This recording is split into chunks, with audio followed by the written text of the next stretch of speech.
Welcome back to Stories from African American History.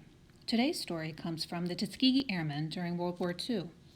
In January of 1941, under pressure from the NAACP and other groups, the U.S. Army Air Force created the all-black 99th Pursuit Squadron.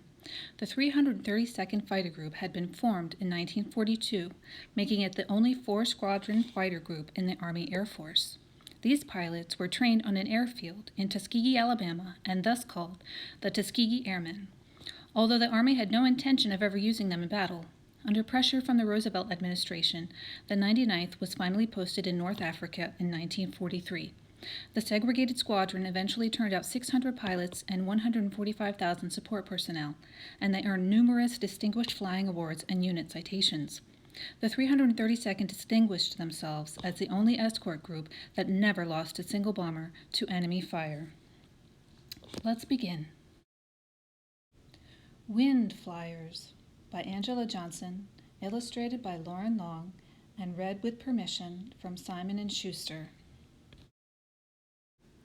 Great-great-uncle was a wind flyer, a smooth wind flyer, a Tuskegee wind flyer.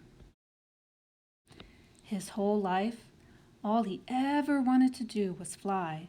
With his arms flapping, he jumped off a chicken coop when he was 5.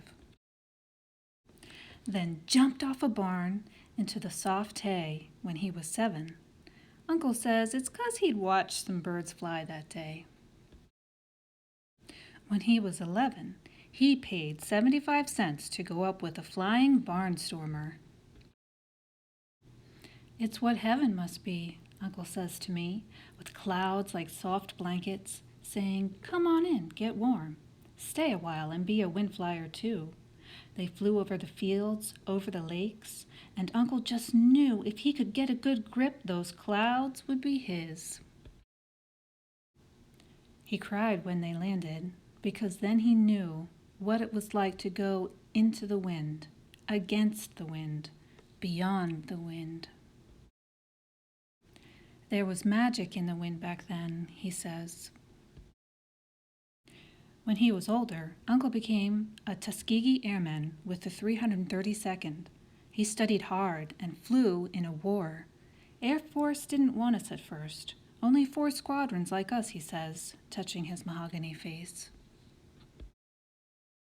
And when his plane left the red Alabama dirt and flew in the air, he hoped he would never come down.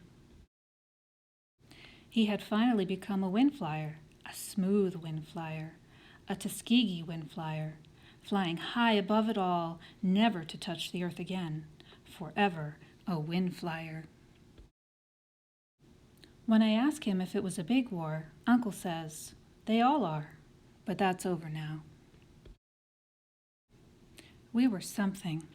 Some of us didn't come back, but we never lost a plane we protected. Then Uncle points at the picture of him and the wind flyers, those smooth wind flyers, those Tuskegee wind flyers, young and brave, brave and young all.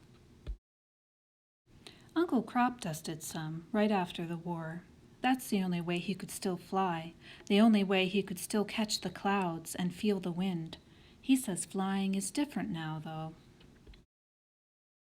Faster planes, more people than ever, but Uncle says the clouds still sound the same. He holds my hand, and we watch the new wind flyers jet through the clouds. Then once in a while, he takes me up, and we become the smooth wind flyers, Tuskegee wind flyers, flying into the wind, against the wind, beyond the wind, the magical wind.